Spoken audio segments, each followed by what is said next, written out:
Bonjour à tous et bienvenue. Je vous propose un Café Rébellion, un entretien vidéo pour le magazine Rébellion au SRE. J'ai la chance d'accueillir Damien Tarel, l'homme qui a osé gifler le président Emmanuel Macron. Voici la deuxième partie d'un entretien fleuve en 5 parties, le jeu de rôle. Une enquête a été ouverte pour violence sur personne dépositaire de l'autorité publique. Il risque pour ces faits jusqu'à 3 ans de prison et 45 000 € d'amende. Les motivations de l'homme qui a levé la main sur le chef de l'État sont pour l'heure inconnues. Il est fan de combats médiévaux et de jeux de rôle. Et il a assorti son geste de cette apostrophe « Montjoie-Saint-Denis abat la Macronie ». En effet, le récit, c'est très important. Donc, le récit écrit à travers les livres, mais aussi le récit oral. Donc, on va revenir un peu au jeu de rôle papier, par exemple, qui permet d'incarner des personnages qu'on se choisit en fonction de certaines règles. Quand est-ce que tu as commencé, quand est-ce que tu as découvert le jeu de rôle J'ai découvert le jeu de rôle, je crois, fin collège, début lycée, dans ces eaux-là. Comment C'était un ami très, très littéraire qui avait amené le livre, et puis j'étais passionné de ces univers, passionné de... Quand j'étais jeune, voilà, j'ai regardé Conan le Barbare, Le Seigneur des Anneaux, ce genre de choses. Passionné de ces univers, un ami était venu avec un livre de jeu de rôle, et puis on a commencé comme ça. Bon, alors on a créé des personnages, et puis voilà, et puis très vite on a été embarqué dans le récit. Le jeu de rôle, en fait, c'est ce récit. Pour ceux qui ne connaissent pas, comme si vous lisez par exemple un roman, que ce soit un policier ou quoi que ce soit d'autre, sauf que dans le jeu de rôle, il y a une interaction. Vous êtes le protagoniste, vous faites partie de ce récit-là, vous y apportez votre pierre et vous devez y réagir. C'est un récit très vivant, en fait. C'est assez particulier comme expérience. C'est un mélange entre une pièce de théâtre et un livre, j'ai envie de dire. Donc c'est extrêmement prenant. L'histoire nous laisse vraiment des traces, comme si on avait vécu les événements. C'est comme un rêve, en fait. Et ça nous permet de faire de l'abstraction. Souvent, dans un jeu de rôle, on n'incarne pas qui on est. On peut choisir d'incarner quelqu'un d'autre. Une femme, un homme, une personne colérique, tout ce genre de choses. Et ce souci de transposition, de vouloir incarner quelqu'un d'autre, un guerrier du Moyen-Âge. C'est que cet effort d'imagination, voilà, vous permet d'être en empathie. Et par empathie, je parle d'une empathie intellectuelle, c'est-à-dire de comprendre l'autre, comprendre le passé, comprendre voilà, des dynamiques à lesquelles on n'est pas confronté dans notre quotidien. Dans un jeu de rôle, vous êtes confronté à, par exemple, à une dispute. Souvent, des jeux de rôle, il y a des disputes. Et donc, il faut désamorcer la dispute pour réussir à avancer dans l'histoire. Et donc, là, on est confronté à ces disputes et on essaye de la désamorcer par différents biais. Ça c'est très intéressant. Ça nous permet de comprendre l'autre et en même temps de comprendre le monde et l'univers dans lequel on vit. Souvent, dans un jeu de rôle, ce n'est pas notre univers. Il y a parfois des règles, il y a parfois de la magie, il y a parfois... on est dans une autre époque, c'est parfois des codes très précis, par exemple, quand on est au Moyen-Âge, il y a le code de la chevalerie, des choses comme ça qui sont très abstraites aujourd'hui. Et ça demande un effort d'abstraction pour les comprendre, et de comprendre le sens qu'ils ont, pourquoi ils s'inscrivent, comment ils sont inscrits dans cet univers, et c'est extrêmement... c'est quelque chose qui nous manque, justement, comme tu disais, cette société individualiste. En fait, on cherche pas à comprendre l'autre, on est tous le héros de son histoire, on est tous on vit un jeu de rôle perpétuel, en fait. On est tous le héros de notre film hollywoodien, et en fait, on s'en fout de comment les choses fonctionnent, on se réinvente perpétuellement. Si demain j'ai envie d'être, aujourd'hui on vit dans un monde où si demain j'ai envie d'être une femme, je peux l'être. Je vais appeler mon docteur, et puis hop, c'est réglé. Alors que voilà, ce sera pas le cas, quoi. C'est donc ce jeu de rôle nous permet de comprendre l'autre et en même temps d'être confronté à une certaine réalité. En fait, c'est par là qu'on comprend le réel. C'est le premier jeu auquel les enfants les jouent, auquel on est confronté dans la vie. C'est-à-dire ce qu'on appelle même les animaux, la mimétique. Les jeunes louveteaux, c'est comme ça qu'ils apprennent à chasser, à mordre et à se déplacer. Ils regardent les parents faire, et en fait, ils vont mimer les parents mais eux dans le cadre du jeu, c'est-à-dire quand ils vont se battre, les petits louveteaux vont se mordiller, ne pas se mordre, ne pas s'entretuer, vont simuler le combat. Et c'est la première chose qu'on fait quand on est jeune. Quel est le premier jeu qu'on fait? On dit je suis chevalier, on sort un bâton et on dit et voilà mon épée. Et c'est le premier jeu qu'on fait, et c'est la première manière qu'on a de comprendre le monde. Ou je suis le policier, tu es le voleur. Voilà, c'est le premier jeu, c'est la première manière. Et c'est par cette imitation qu'on comprend le monde, c'est la seule manière qu'on a de vraiment apprendre des choses. Voilà, Du coup, ça... Pardon. Non, je voulais sortir un exemple, par exemple, on regarde par exemple tous les jouets qui vendent, qui sont des jouets de mimétique, hein, c'est-à-dire les poupons, des choses comme ça. On voit la mère faire, alors la petite fille va faire pareil que la mère avec son poupon. On voit le père taper avec son marteau, alors on donne un marteau en plastique au gosse pour qu'il fasse pareil que son papa. Vous voyez, des choses comme ça. C'est cette mimétique qui nous apprend les choses. C'est le premier jeu. Ça me fait penser qu'en fait, ce qui manque dans cette société, enfin, je trouve, enfin pas seulement moi, c'est que le lien social, c'est un sujet très important et on a cette société technologique comme en ce moment qui nous permet de faire cette interview et donc il y a des points positifs, mais éloigne les gens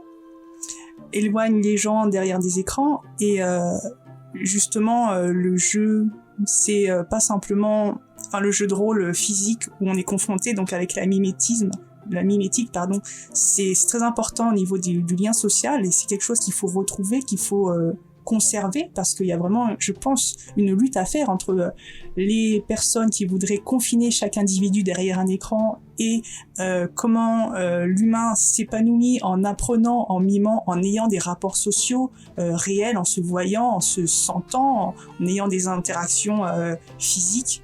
Donc en ayant moins de distanciation sociale peut-être, moins de masques peut-être, je ne sais pas, enfin des choses qui fait que il y a tout simplement l'humain est moins dépressif parce qu'il a besoin de contacts sociaux, on est entre guillemets programmé comme ça et aussi d'apprentissage via du jeu de rôle en fait. Le jeu, c'est un mot un peu péjoratif presque qu'on relègue aux enfants alors qu'en fait l'apprentissage de la vie fait que à chaque instant on devrait pouvoir continuer à avoir ces interactions de mimétisme, ces apprentissages, par exemple oui voilà on va faire un sport, on va prendre une épée et on va regarder comment fait l'instructeur, on va faire comme lui, c'est pas juste un jeu, c'est pas juste du divertissement. Aujourd'hui, on relègue tout à divertissement, on cloisonne, on met des cases. Ça, c'est divertissement, c'est-à-dire c'est pas sérieux.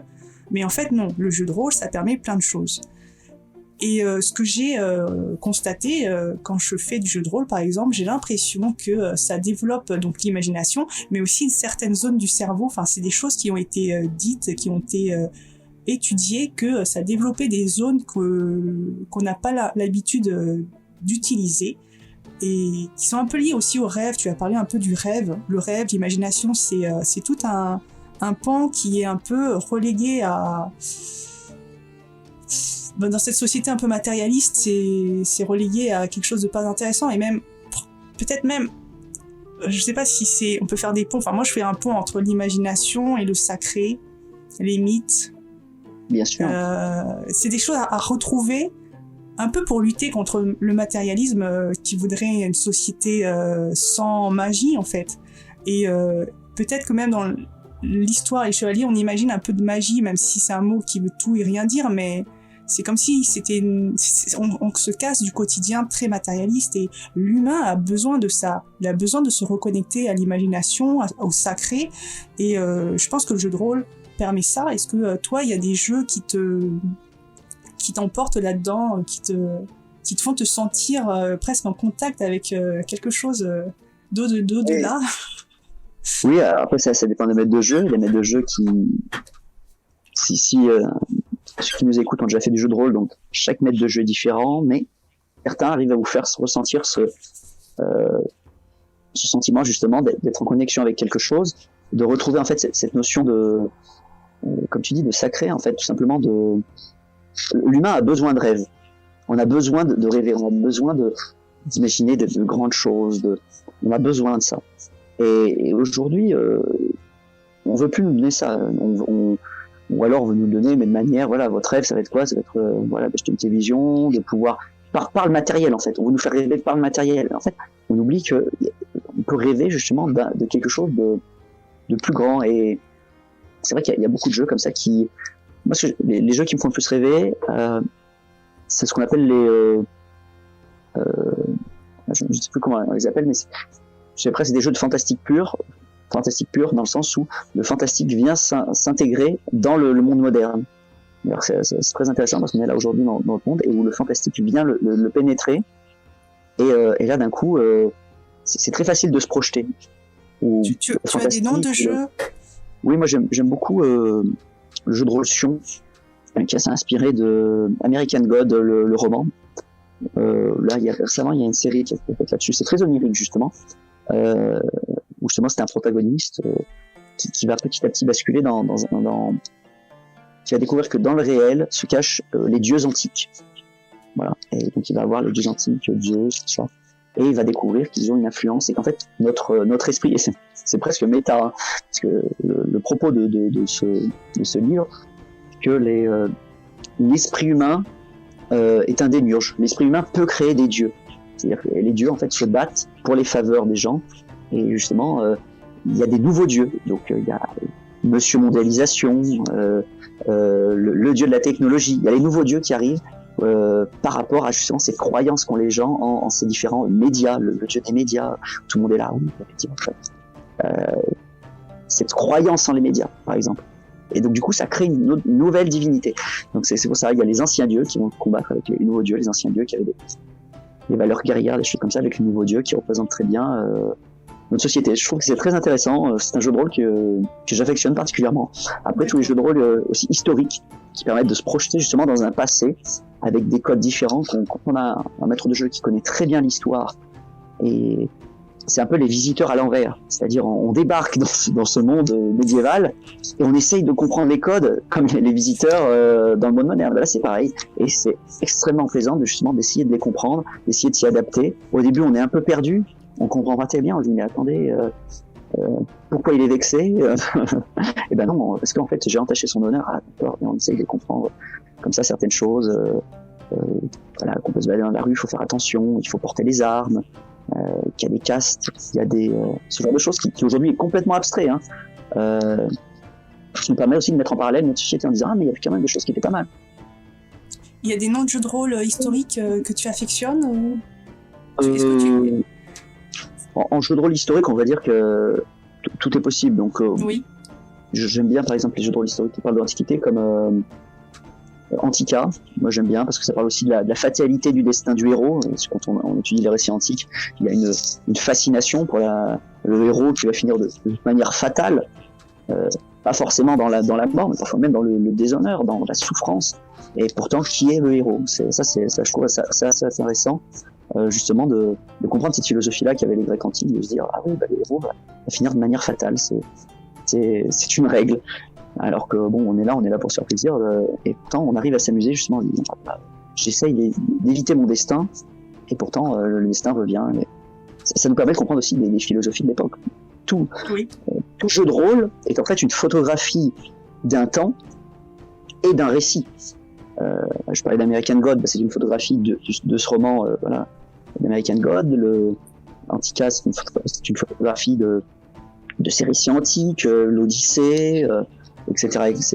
Les jeux de rôle historiques, c'est parfois une photographie d'histoire, parfois une photographie, par exemple, tout ce qu'on imagine, les jeux de rôle médiévaux fantastiques, comme on imagine, sont en fait une allégorie de tout ce qui a existé sur les chevaliers de la table ronde, sur les récits arthuriens.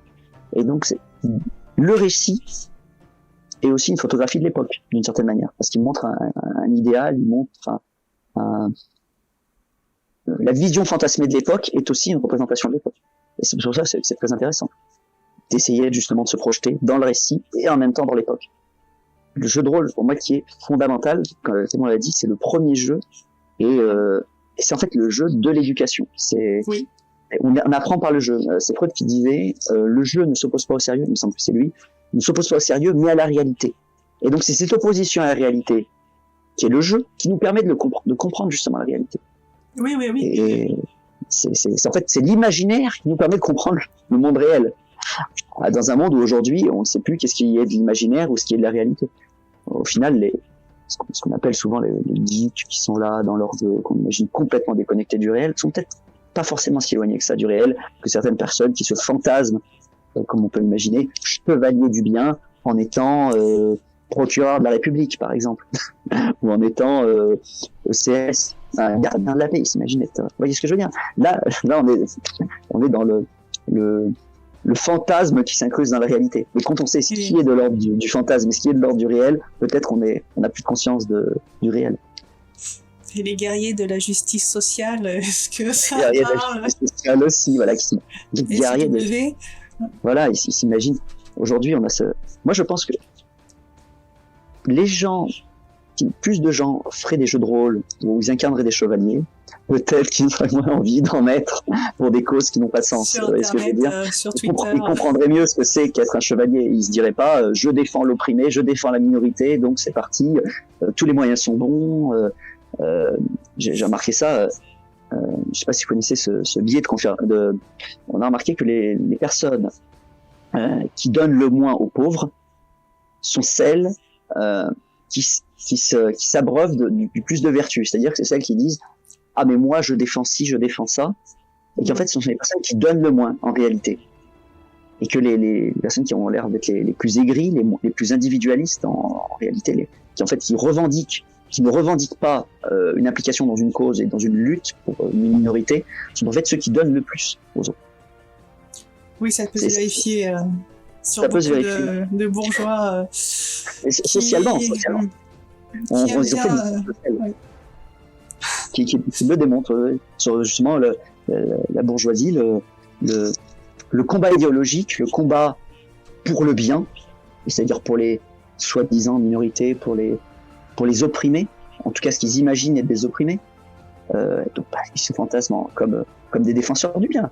Et ben ça c'est un luxe de bourgeois, et au final c'est un luxe qui n'a aucune répercussion dans la réalité. C'est un étendard de vertu. Là, le discours d'Emmanuel Macron récemment n'a pas arrêté de dire à quel point tout était bien, parfait, il n'y a jamais eu autant de chômage, etc. Alors que dans la réalité, chacun, j'imagine, les personnes qui font leurs courses, du moins, doivent se rendre compte que c'est compliqué et que, c'est pas du tout... je veux dire, Emmanuel Macron se prétend que tout va bien, qu'il est généreux, même en disant que l'économie va bien, ne s'est jamais autant portée, mais combien de personnes vont faire la manche parce qu'ils ne peuvent plus payer leur loyer? Enfin, c'est totalement... c'est un jeu de rôle. Ouais. Il est dans son jeu, là. Il fantasme une réalité qui n'existe pas, il plaque sur le réel une vision fantasmée, et... mais c'est totalement faux, il faut le dire là. Le problème, c'est qu'il le dit à la télé. Le prix de l'essence. Oui, le prix de l'essence, aujourd'hui, nous dans la France périphérique, il faut imaginer que quand le prix de l'essence monte, c'est drastiquement le prix du salaire qui baisse. Parce que le prix de cette essence est corrélé directement avec le côté indispensable de la voiture en France périphérique pour travailler. Exactement. Donc tous les gens, la plupart des gens, je crois que c'est 20 minutes de moyenne qu'ils font pour aller au boulot, peut-être un peu moins. Faut imaginer que c'est 20 minutes d'essence. Donc en fait, c'est directement lié à leur salaire. Ils ne peuvent pas. Donc quand l'essence augmente, c'est leur salaire qui baisse. De manière, c'est un vase communicant. Et ça, il n'en a pas conscience. Pour lui, c'est abstrait. Il le sait, mais il fait semblant que tout va bien. Et il faut rappeler que la réalité n'est pas comme ça. Oui, il faut le rappeler. Des fois, on a besoin d'être confronté à la réalité. Et là, j'espère lui en avoir donné un petit échantillon.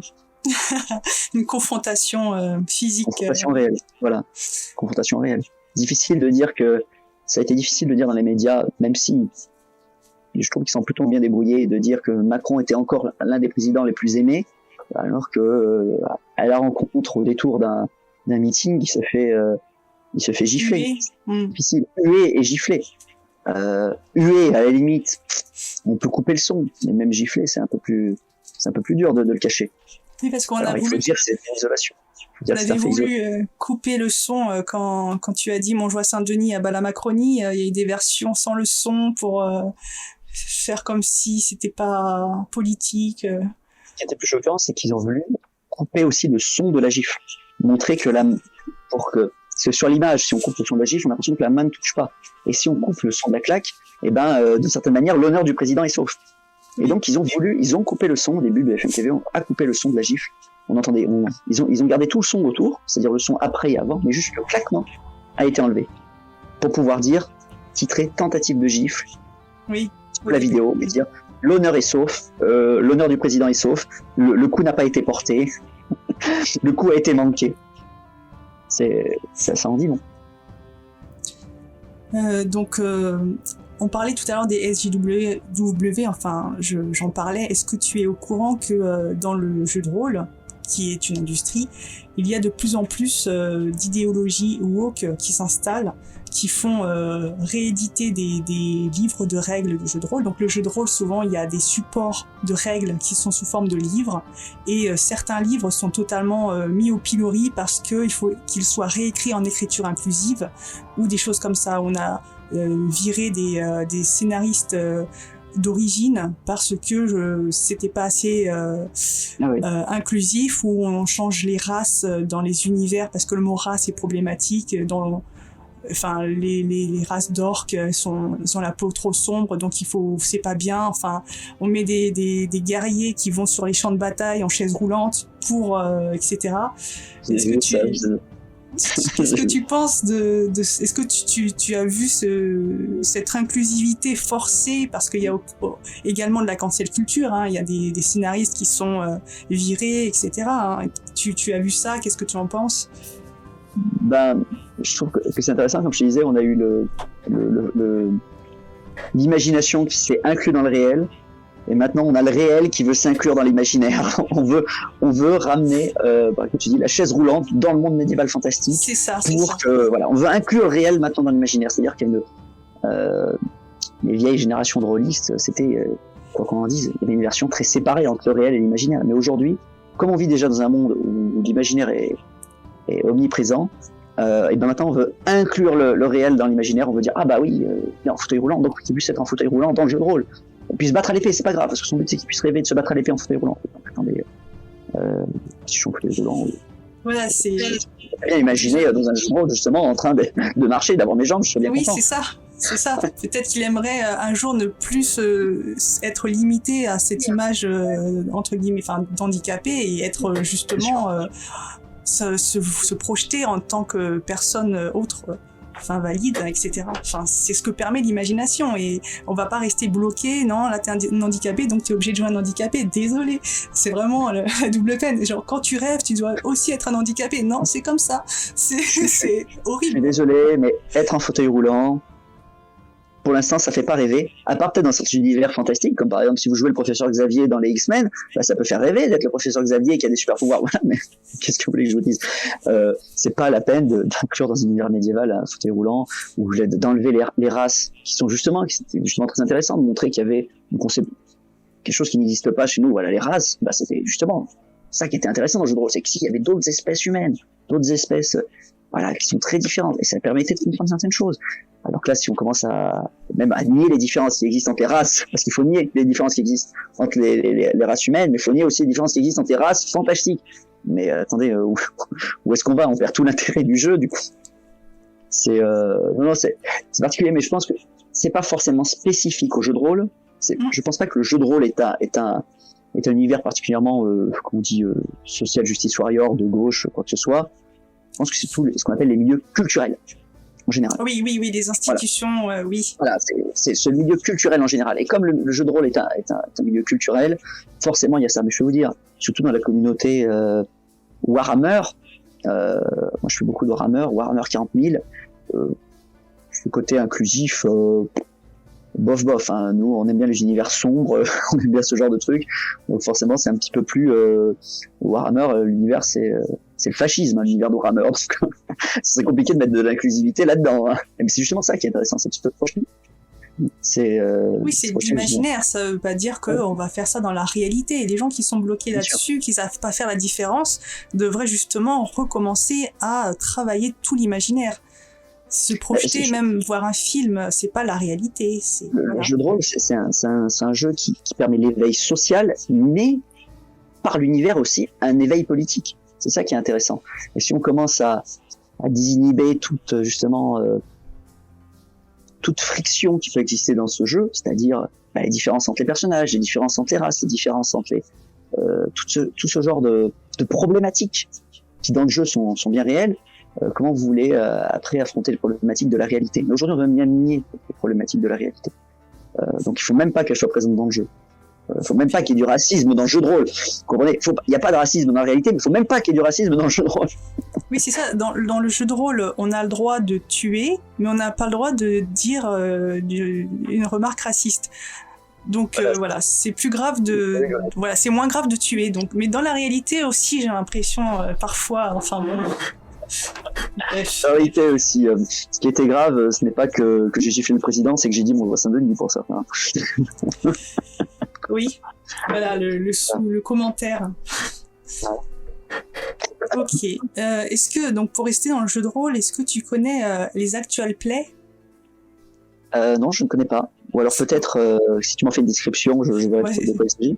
C'est juste un mot, donc désolé pour l'anglicisme, c'est juste une tendance en ce moment de faire des jeux vidéo, enfin pardon, je dis n'importe quoi, du jeu de rôle, et c'est filmé, et donc on peut voir ça sur YouTube ou Twitch.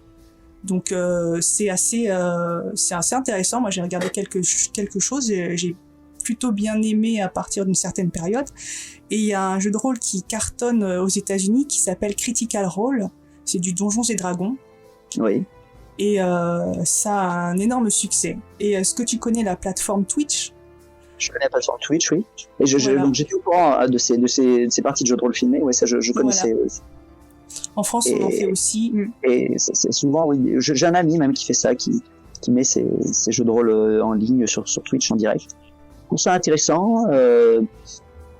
Après, quand on le pratique soi-même, des fois, je trouve que c'est peut-être un peu superflu de regarder. Je trouve que la qualité est variable.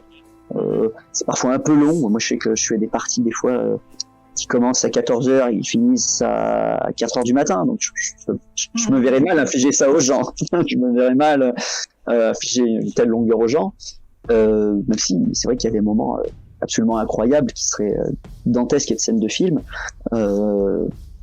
Ça reste quand même très très long. Je sais pas, tu voulais rebondir là-dessus pour?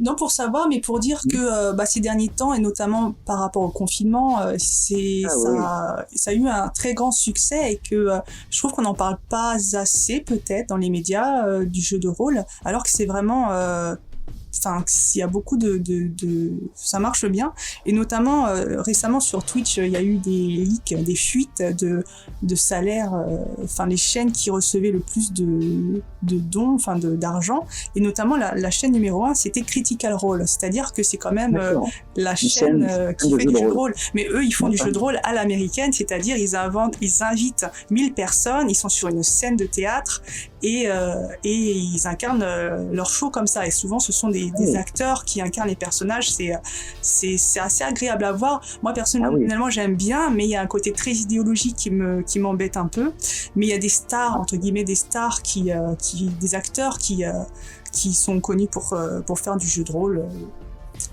Donjons et Dragons, etc. Donc ça attire un certain public dans des conventions, notamment. D'accord, c'est vrai que c'est des personnes qui ont une certaine facilité à incarner des rôles, et surtout très différents.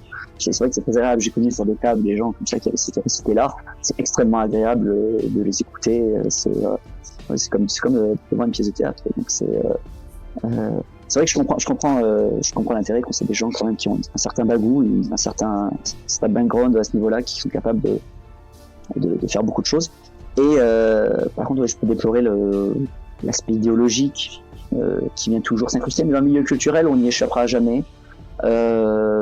Je pense que c'est même simplement que dans le milieu culturel, le milieu culturel est un jeu de rôle en soi. C'est pour ça qu'on entend aussi si peu parler dans les médias, parce qu'en fait, le milieu médiatique est un milieu de jeu de rôle déjà de base. Donc pour eux, un jeu de rôle, c'est plus qu'abstrait, puisque leur vie est un jeu de rôle.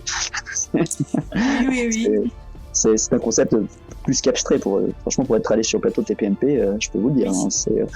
Ils sont très loin de comprendre ce qu'est un jeu de rôle, puisque leur vie est un jeu de rôle. Oui, mais tu penses qu'ils sont pas conscients qu'ils sont eux-mêmes des personnages un peu clichés d'ailleurs? ils en ont conscience, mais je pense que s'ils pratiqueraient un peu le jeu de rôle, ils se rendraient compte que leur vie justement n'est qu'un jeu, que tout ce qui, en fait, c'est un peu comme Emmanuel Macron, en fait, ces gens-là s'imaginent par ce jeu théâtral faire de la communication, faire quelque chose, mais en fait, ils ne font que jouer, être ce qu'ils ne sont pas, dans un monde qui fantasme. Et donc pour moi, ils sont dans un jeu de rôle perpétuel qui les conforte dans leur ego, dans leur salaire, dans beaucoup de choses. Mais en tout cas, pas dans leur psyché. Hein. Ça, je peux vous le dire, pour avoir vu Gilles Verdez réviser ses notes dans les coulisses comme si il révisait l'oral du bac, alors que je voulais juste me casser parmi la troupe de hyènes avec le champion de la hyène. Le champion des hyènes, je trouvais ça un petit peu triste de se dire, il est en train de stresser de la meilleure phrase qu'il pourrait balancer sur le plateau, juste là, juste à côté de moi, en train de faire les 100 pas. Et des fois, c'est même pas lui qui les écrit, j'imagine. C'est des gens qui sont payés pour les écrire. C'est même pas lui qui les écrit. Donc voilà, ces gens-là sont dans un jeu de rôle perpétuel. Et bon, moi, je vis dans la réalité. Hein, je suis quelqu'un qui vit dans le réel, et je pense que le jeu de rôle, c'est une manière de m'évader, et pas l'inverse. C'est pas une manière de m'évader. Eux, c'est plus une manière de s'évader économiquement. Donc oui, c'est vrai que c'est à déplorer cette idéologie qu'il y a dans le milieu culturel en général, même dans le milieu culturel du jeu de rôle. Vraiment, c'est triste. Je trouve que c'est triste. Oui, c'est très triste. Enfin, moi, je déplore toute attaque contre l'imagination. Hein. C'est vraiment un domaine qu'il faut préserver. Tout ce qui est imagination, mais aussi transmission, récit, tout ça qui sont ringardisés par les médias rapides d'aujourd'hui, mais qu'il faut continuer d'encourager à travers le tissu associatif local, les petites personnes plus ou moins isolées. Par exemple, si les gens sont isolés, qu'elles essayent de rencontrer des personnes près de chez elles pour essayer une table, etc. J'imagine que dans tes associations, tu reçois des personnes et se connaissent ni d'Ève ni d'Adam, et hop, c'est comme ça que ça fonctionne. Parce que des fois, c'est entre amis, mais des fois, c'est des inconnus qui se rejoignent et ils vivent une partie ensemble et ça se passe bien. Exactement, ça permet de se rencontrer et voilà, d'être avec des personnes différentes qui vont être en plus dans un cadre où ils s'incarnent quelque chose. Ça permet, voilà, comme ça aux gens de se rencontrer, de sortir de sa zone de confort. Hein. Le jeu de rôle, c'est le vrai jeu de rôle. Le vrai jeu de rôle, en tout cas ma vision du jeu de rôle, c'est sortir de sa zone de confort, justement. C'est ça qui est intéressant. C'est ça. Tu n'aimes pas le confort, hein, j'aurais compris. Non, je suis pas un partisan du confort, parce qu'en fait, naturellement, on le cherche tous. Donc, si au bout d'un moment, on se laisse faire, on vit dans le confort perpétuel, hein, surtout à notre époque. Donc, moi, dans un monde où on cherche à se confronter les uns aux autres, le jeu de rôle, c'est l'occasion justement de le faire. Moi, je devrais pas le dire, mais j'aime bien le confort, et justement, je fais du jeu de rôle pour rentrer dans ma zone de confort, pour être dans le jeu de rôle, le monde de l'imaginaire. Car la réalité, des fois, c'est un peu trop hardcore et c'est des baffes tout le temps. Mais c'est vrai. Mais il y a les deux. Il y a des gens qui font aussi du jeu de rôle pour s'évader. Moi, j'ai une grande période où je fais du jeu de rôle. Aussi parce que je travaille à l'usine. Et en fait, je préparais mes jeux de rôle comme ça en travaillant à l'usine, et je pouvais créer un univers comme ça pendant que j'imprimais mes cartons. Je pouvais créer un univers et comme ça m'évader. Et ça me faisait énormément de bien. C'était même indispensable. Donc oui, bien sûr, il y a les deux. Il y a ce côté, en fait, s'immerger. C'est ça qui est agréable, c'est qu'on va s'immerger dans quelque chose d'autre, qui peut-être est mieux que la réalité, mais en même temps n'est pas la réalité, n'est pas forcément notre petite vie, qui peut parfois sembler confortable. On est confronté à des choses dans un jeu de rôle, et en même temps c'est des choses illusoires. C'est le principe du jeu. Si on est confronté à un danger, on est confronté à une réalité, mais qui n'existe pas, qui est simulée. C'est tout l'avantage.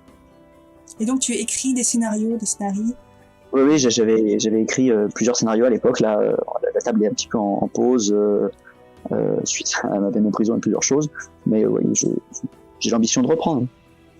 Tu fais maître de jeu ? Oui, j'ai été maître de jeu, j'ai aussi été joueur. J'aime mettre les deux. Vis-à-vis du maître de jeu, j'adore être joueur.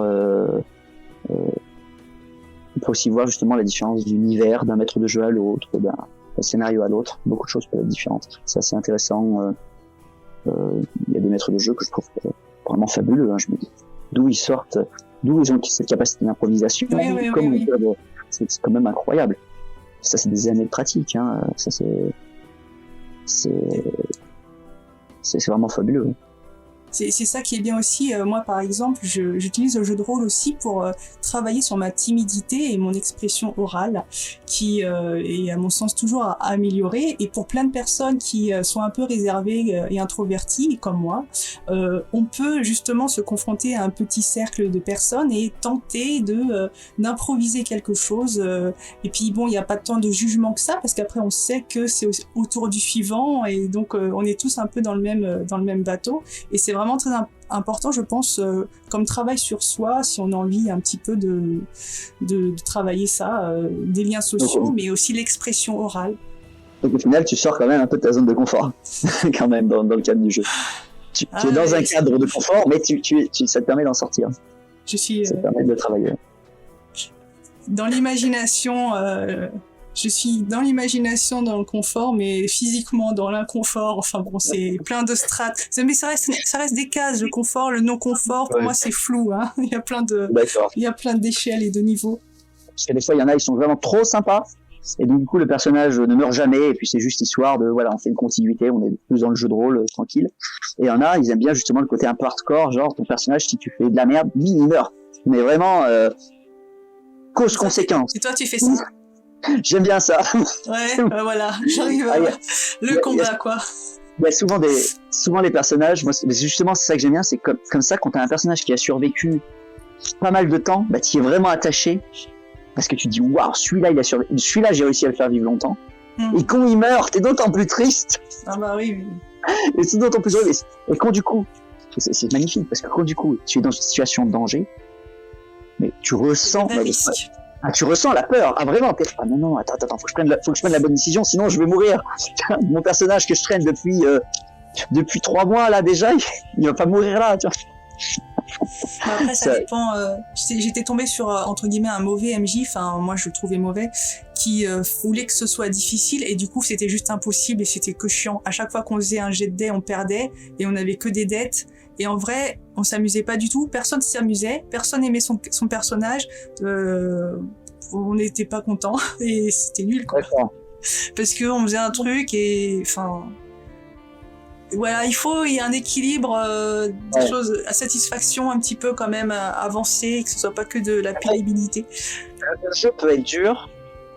Avec l'histoire de lancer de dés, tout ça si tu veux, mais faut quand même que à un moment les gens ils s'amusent en pouvant discuter, en pouvant, même si c'est du... Moi en général ce que j'aime bien rajouter dans le jeu, c'est que s'il y a de la difficulté, elle vient pas tant de cette histoire de jet de dés ou de quoi que ce soit. Le jet de dés, si les joueurs ils veulent jouer sur le jet de dés, justement ce sera dur, mais s'ils veulent jouer par le RP, on monte un plan, tu vois. Il y a des joueurs ils m'ont monté mais des trucs de ils voulaient voler un objet, une relique, je sais pas quoi, mais ils m'avaient monté un scénario de mission impossible.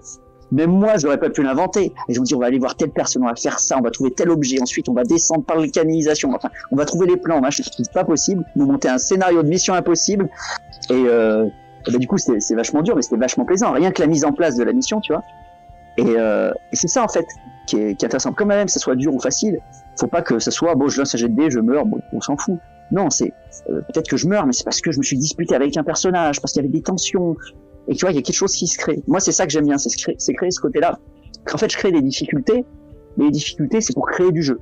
Si c'est créer des difficultés et le problème, c'est que c'est un truc à deux, c'est que des fois, les joueurs, ils ont pas envie de jouer au jeu que joue le MJ, et des fois, le MJ a pas envie que les joueurs, ils jouent au jeu dont eux ont envie de jouer. Et moi, ce que j'aime bien, c'est le jeu RP, c'est-à-dire amener les gens à se disputer, à faire des messes basses parfois pour dire attends mais lui je suis pas sûr, à pas se faire confiance, à parfois tenter des moments de bravoure, tu vois, des choses comme ça, à faire du jeu de social en fait. C'est la partie que je préfère, c'est la partie sociale. J'incite les joueurs, voilà, je rajoute des difficultés pour qu'il y ait en fait de l'interaction sociale et qu'il y ait un jeu social qui se joue derrière. Mais le côté GD, tout ça, moi c'est plus voilà pour c'est plus un tremplin. Mais du hasard aussi. voilà, histoire d'être un hasard, c'est un tremplin à la péripétie, mais c'est pas censé être un truc qui t'enferme. Et c'est vrai que des fois il y a un décalage entre les joueurs et le MJ. Ouais, Mais tu fais aussi un peu de théâtre ou des choses comme ça, des choses liées au théâtre? J'ai fait du théâtre quand j'étais au lycée, comme Macron. Avec une professeure plus âgée que voilà, mais je suis pas sorti avec, on s'entendait pas très bien. Mais j'ai fait du théâtre, j'aime bien le théâtre. Et puis c'est ce que j'adore. Puis moi j'ai un petit système pour. De toute façon, je me suis inspiré d'un MJ cinquantenaire avec qui j'ai commencé, que je suis tombé amoureux du jeu de rôle grâce à lui. Avant je connaissais, mais je n'avais pas saisi la puissance du truc. Et il avait fait un système qui était pas mal, c'est quand tu crées un personnage, en fait tu as le choix de choisir tout ce que tu veux sur ton personnage. Mais si tu choisis de ne pas choisir, c'est-à-dire que si tu laisses le MJ, en général le MJ te laisse deux options. Par exemple, il te dit à la con, ton personnage c'est un homme ou une femme. Bon là t'as que deux choix, donc ça c'est simple. Il te laisse deux options, et soit tu choisis entre ces deux options, soit tu ne choisis pas, mais par contre tu auras des bonus. Par exemple, soit tu as le choix, il te laisse le choix entre deux objets magiques, par exemple, donc tu choisiras le meilleur, celui que tu préfères, soit il te laisse pas le choix, mais l'objet sera plus puissant. Oui, je vois. Et il sera pas forcément adapté, et pareil, et tu peux faire ça sur la création du personnage, sur à peu près tout, sur le sexe, la personnalité, tout ça. Et justement, il nous faisait des fois jouer des trucs. Donc plus moi tu choisissais des trucs, plus ton personnage était puissant, mais aussi plus il était difficile à jouer parce que tu avais quasiment rien choisi. Donc des fois il faisait jouer des personnages complètement extravertis à des gens ultra timides. Donc des fois il mettait en difficulté, il disait attention, faut que tu respectes ton personnage. Donc il fallait que le joueur soit extraverti. Et la règle c'était que si tu sortais trop de ton personnage, tu ne respectais pas les exigences de ton personnage suffisamment, au bout d'un moment il prenait le contrôle de ton personnage et il faisait en excès ce que ton personnage devait faire. Donc, du coup, ça te forçait un petit peu à sortir de ta zone de confort. Par exemple, pour les timides, il y a parfois des personnages extravertis, mais tu avais le choix quand même de lui laisser la main là-dessus. Par exemple, tu joues un personnage avec colérique, alcoolique, qui a des fois qui ont une obsession. Et du coup, c'est vachement intéressant parce que tu dois réussir à te mettre dans cette psychologie. Moi, j'avais joué une magicienne une fois, je m'en souviens. C'était une magicienne, donc déjà, c'était un peu compliqué. Muette. Donc c'était un truc incroyable parce qu'elle s'exprimait. Et ça, c'est pas toi qui as choisi. C'est pas toi qui as choisi. Alors il m'a dit, je crois qu'il m'avait fait le choix entre deux handicaps, un handicap majeur et un handicap mineur. Et moi je choisis le majeur pour avoir des pouvoirs décuplés, pour avoir plus de magie. Et je me suis dit, ça va être drôle, on va voir. Et donc du coup elle était muette et elle avait une sorte de petit animal par lequel elle s'exprimait parce qu'elle pouvait s'exprimer dans la langue des signes avec cet animal. Une sorte de petit animal parlant. Et donc du coup, ça donnait des quiproquos pas possibles. Elle était c'était une pacifiste, une magicienne incroyable, complètement j'avais jamais joué de personnage comme ça et c'était drôle. J'essayais de la jouer au mieux que je pouvais. J'essayais de m'inspirer justement des références que j'avais. Et après, quand tu regardes une série, quand t'as fait du jeu de rôle et justement tu sors de ta zone de confort, tu regardes une série, tu regardes un personnage dans la série, tu dis tiens, je devrais m'en inspirer pour jouer un personnage dans ce genre-là. Mm-hmm.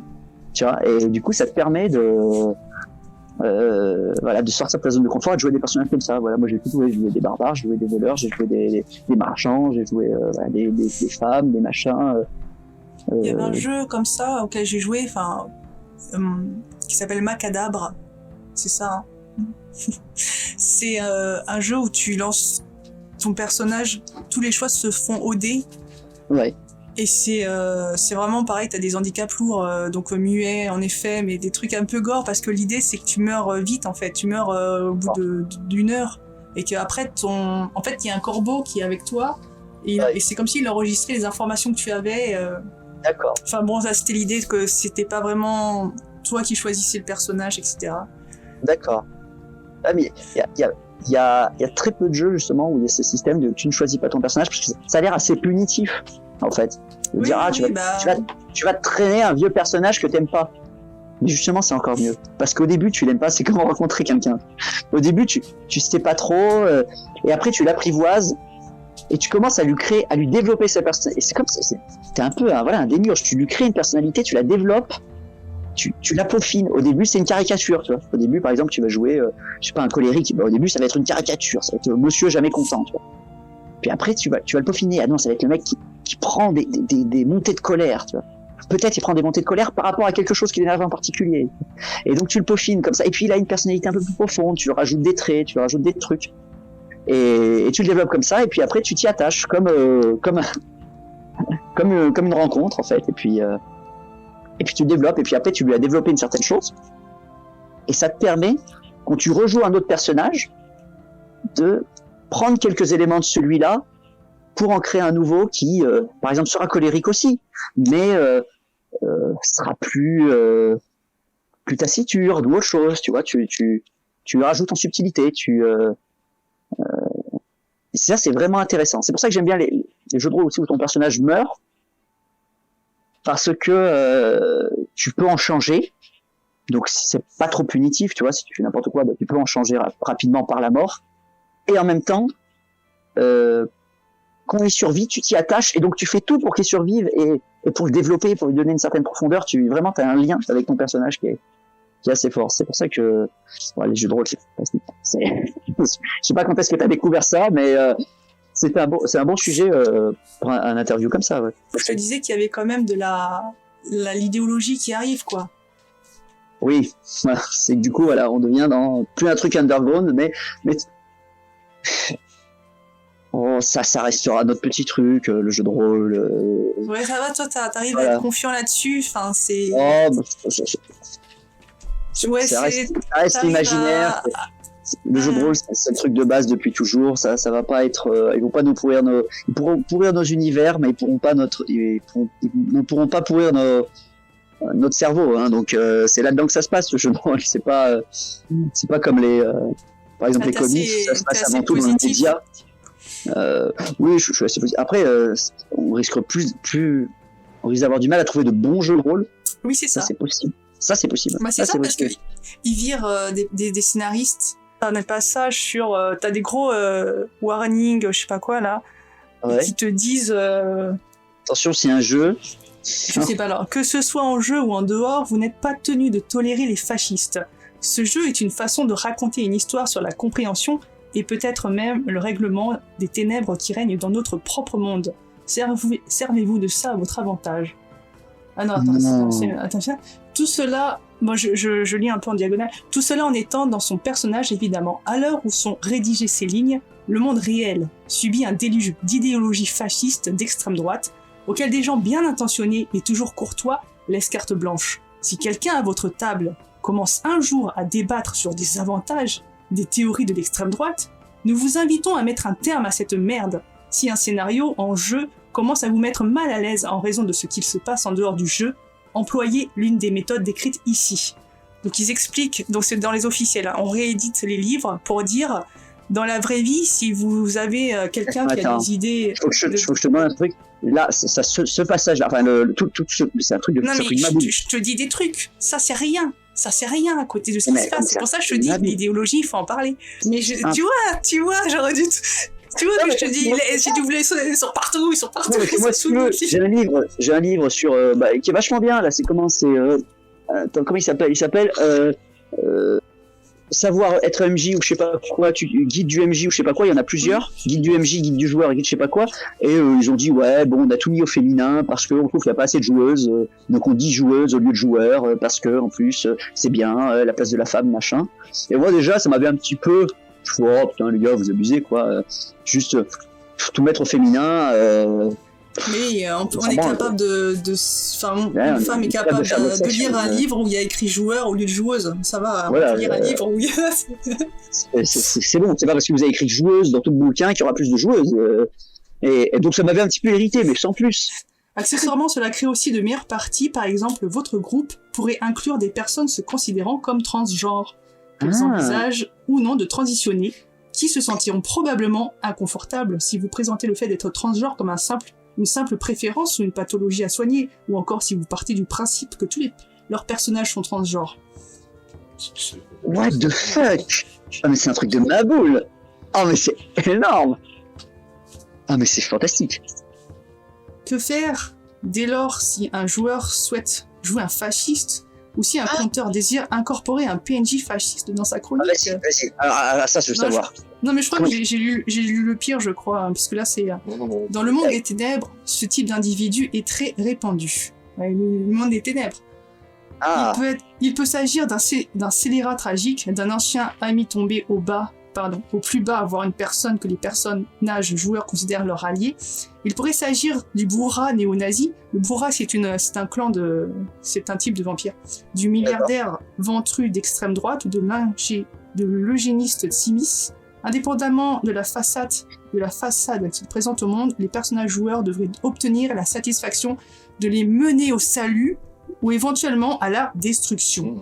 Donc si tu c'est même pas, il peut même pas se repentir. Enfin, il peut le salut, c'est pas dans le domaine des vivants normalement, ce que j'ai compris. Hein.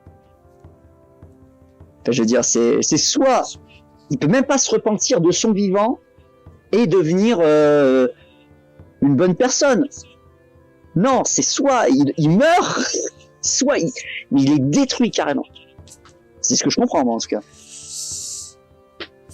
Alors, souvenez-vous, incarner un personnage dont vous détestez les opinions peut être une façon géniale de comprendre comment les idées suprémacistes s'articulent, comment les repérer et comment les combattre dans la vie réelle. Bah ça c'est intéressant. Mais ça c'est presque rien en fait par rapport à plein d'autres choses qui se passent.